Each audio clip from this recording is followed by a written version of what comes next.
চেয়ারম্যানের বিচার চাই, বিচার চাই, ছাত্র হত্যাকারী চেয়ারম্যানের বিচার চাই, ছাত্র হত্যাকারী চেয়ারম্যানের বিচার চাই, ছাত্র হত্যাকারী চেয়ারম্যানের বিচার চাই, ছাত্র হত্যাকারী পুরা চেয়ারম্যান বিচার চাই, বিচার চাই। ১ নং ধানুয়াকরপুর ইউনিয়ন পরিষদের ১ নং ওয়ার্ডের মেম্বার।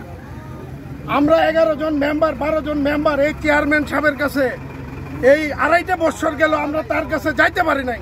তার কাছে গেলে সে আমাদের পাত্তাই দেয় নাই।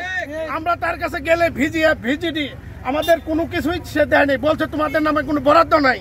উনি এইগুলা সব বিক্রি করছে, আত্মসাৎ করছে। আমরা এর অপসারণ না হওয়া পর্যন্ত এই চেয়ারম্যানের সঙ্গে কোনো কার্যক্রম আমরা করব না, অংশগ্রহণ করব না।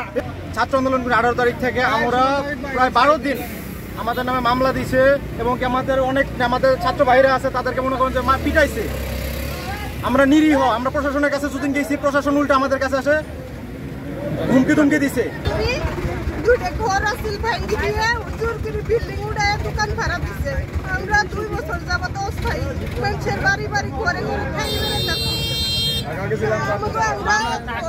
হুমকির ভয়ে ঢাকা শহর চলে গেছিলাম। চামচারা আমার কাছ থেকে জোর জবরদস্তি করে আমার স্বামীকে বন্দুক ধরে জোর জবরদস্তি করে স্টেমের সিগনেচার নিয়ে ওটা মিথ্যে মামলা দিছে। আমার চুলের মুড়ি ধরে শেষরায় নিয়ে বেড়েছে। আমরা কোনো বিচার পাই নাই। কে দুর্নীতিবাদ চেয়ারম্যান, দুর্নীতিবাদ চেয়ারম্যানের অবসান চাই আমরা। 4 তারিখ থেকে আজ পর্যন্ত সে ইউনিয়ন পরিষদের কার্যক্রম থেকে বঞ্চিত এবং কি সে ইউনিয়ন পরিষদে আসেও না এবং কি তার হদিসও পাওয়া যাইতেছে না। পরস্পর শুনি সে এলাকায় আছে কিন্তু পরিষদের কার্যক্রম বন্ধ। জনগণ আমাদেরকে, আমি ইউনিয়ন পরিষদের একজন ইউপি সদস্য 2 নং ওয়ার্ড আব্দুল মুতালেব বলছি, সে জনগণের অতিষ্ঠ হয়ে আমরা এই মানববন্ধন করতে বাধ্য হই। বকশীগঞ্জ উপজেলার 1 নং ধানুয়া কামালপুর ইউনিয়নের এই মশিউর রহমান লাখপতি চেয়ারম্যান, তার স্বভাব চরিত্র মশিউর রহমান কোটিপতির ভাব, এই ভাব নিয়ে সে এমন এলাকায় দাঙ্গা সৃষ্টি করছে।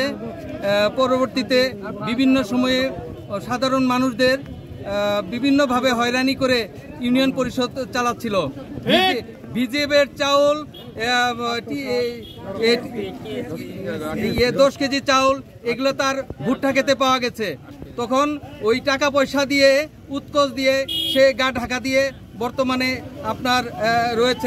এইভাবে সে নির্বাচিত হয়ে এলাকায় যেভাবে অত্যাচার, অন্যায় অত্যাচার করে কাজ করতেছে, মানে কোনো বিচার সালিসিতে সে কোর্টে দেখা দেয়, মানুষকে বিচার না করে কোর্টে পাঠায় দেয়, থানাতে পাঠায় দেয়। এই অবস্থায় এই ইউনিয়ন পরিষদ চলতেছে।